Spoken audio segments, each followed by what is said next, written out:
Congress party 130 ఏళ్ళ గల చరిత్ర గల కాంగ్రెస్ పార్టీ. ఇందిరాగాంధీ దున్నేవానికే భూమి గీసేవానికే చెట్టు ఇచ్చింది, ఒక పాయింట్. ఆ తర్వాత రాజశేఖర రెడ్డి పీరియడ్లో 1,00,000 రూపాయలు మాపిచ్చిండు, 10 పెట్టిండు. అన్ని సౌకర్యాలు ఇందిరాగాంధీ తర్వాత మంచిగా చేసిండంటే రాజశేఖర రెడ్డి తర్వాత కేసీఆర్ వచ్చిండు. కేసీఆర్ వచ్చి 10 సంవత్సరాలలో ఒక్క రేషన్ కార్డు ఇచ్చిండా? ఇప్పుడు ఇచ్చిరా? ఇప్పుడు ఇస్తాంగా మేము. ఇవ్వనప్పుడు అడుగు చెప్పేది. ఇక ఒక్క రేషన్ కార్డు ఇవ్వలే, ముసలోళ్ళకు పింఛన్లు కూడా ఇవ్వలేదు. ఎవరు అసలు నాకు లేదు, ఇంతకు నాకు పింఛన్ పెన్షన్లు వస్తలేవా? పెన్షన్లు ఇచ్చిండా లేదా? కొత్తల కార్డు ఇచ్చిండు. నాకు 70 ఏళ్ళు, నాకు జరాగు నాకు పింఛన్ లేదు. ఎందుకు లేదు? మరి అది పింఛన్ ఎందుకు లేదని నువ్వు రాయించుకో. నీకెంత కొట్టేసారు? మరి అది నేను చెప్పలేను ఎందుకు కొట్టేసి కానీ నీకు కాదు.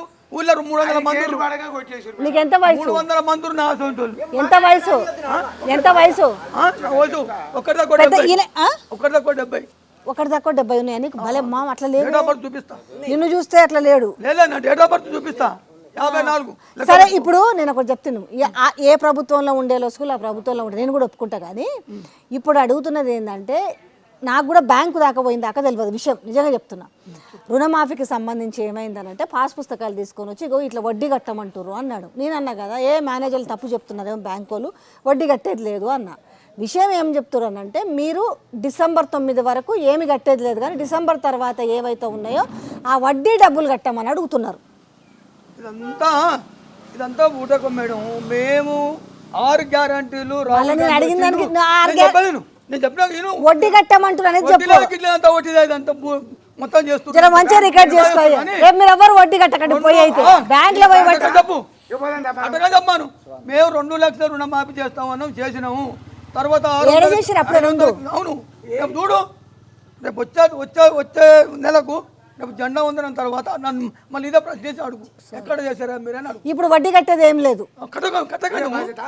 2 లక్షల రుణమాఫీ 2 లక్షలు చేసి తీరుతారు. మా పార్టీ విధానమే అది. నెవరు కుటుంబంలో మాట అంటే తప్పేది లేదు. వాళ్ళ నోటికి రానే రాదు, వస్తే కథమే. ఇక మళ్ళీ అది ఒక మాట ఇచ్చేసారంటే ఇప్పుడు ఏం కాలేదు. ఇప్పుడు ఆగు, ఆ బస్ అయితే ఫిరే కదా, ఆ బస్సు వద్దని మొత్తుకుంటారు.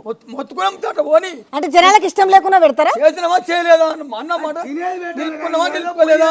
మరి పెన్షన్లు కాదు కదా, బస్సు బదులు పెన్షన్ ఇవ్వచ్చు కదా. 6 గ్యారెంటీ చెప్తాను నేను. పెన్షన్లు పెంచిన ఇవ్వచ్చు కదా. పెన్షన్లు ఇస్తాం.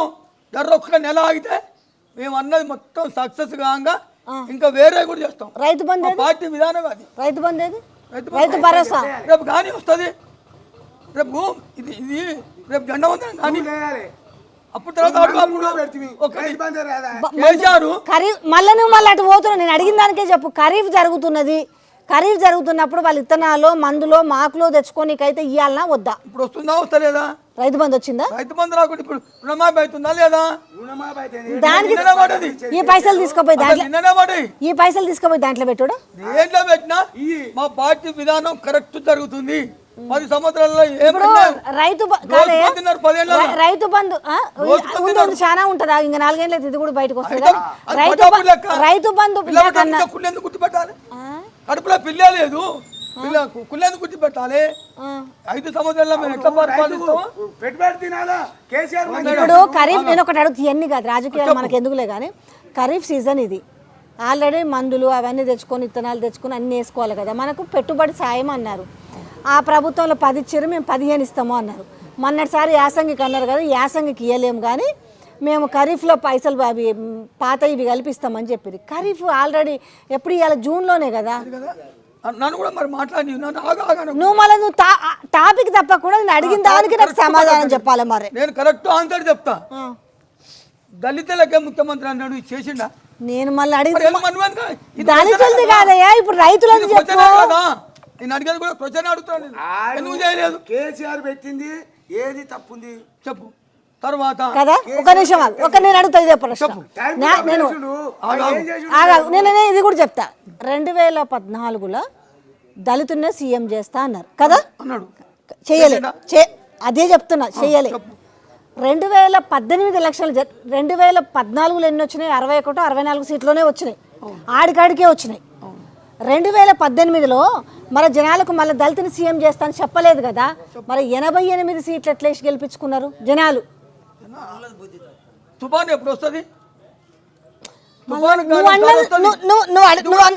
అంటే ప్రజలు కోరుకునే 18లో ఓట్లు వేసిరా లేదా 88 సీట్లు ఎవరైనా కూడా ఇప్పుడు కాంగ్రెస్ ప్రభుత్వానికైనా కూడా 1.8% ఓట్ల డిఫరెంట్. సీట్లకు వచ్చేసరికి వాళ్ళకి 39 వస్తే 64 వచ్చినాయి. 1.8% ప్రజలు కాంగ్రెస్ కోరుకున్నారు, ఎక్స్ట్రా కోరుకున్నారు. దానికి రకరకాల కారణాలు ఉంటాయి. నేను ఇప్పుడు అడుగుతుంది రాజకీయం కంటే కూడా ఇప్పుడు రైతుల కోసం పెట్టుబడి సాయం కింద ఖరీఫ్లో ఇవ్వాలి కదా, ఎందుకు అనేది అడుగుతున్నాం అంతే. 7 లక్షల కోట్లు అప్పు చేసిపోతే ఎవరు తీర్పాలి? అది ముందు నుంచి బడ్జెట్ లో పెట్టుకున్నప్పుడు తెలియదు. అడుగుతున్నావు కానీ 7 లక్షల కోట్లు అప్పు చేసిపోతే ఎవరు తీర్పాలి? కిరణ్ కుమార్ రెడ్డి మిలుగు బడ్జెట్ ఇచ్చిపోయింది. ఆ రోజు ఏం చేసినావు? డెవలప్మెంట్ అయిందంతా ఏం డెవలప్మెంట్ చేసినావు? ఇట్లనే ఉంది తెలంగాణ. కిరణ్ కుమార్ రెడ్డి ఇచ్చిపోయినాక వాస్తవానికి రాజకీయాలు వద్దు మనకు. నేను ఒక తెలంగాణ బిడ్డగా, నువ్వు ఒక తెలంగాణ బిడ్డగా, రెండు మాట్లాడదాం, నిజంగా నిజాలు మాట్లాడుతున్నాం గుండె మీద చేసుకొని.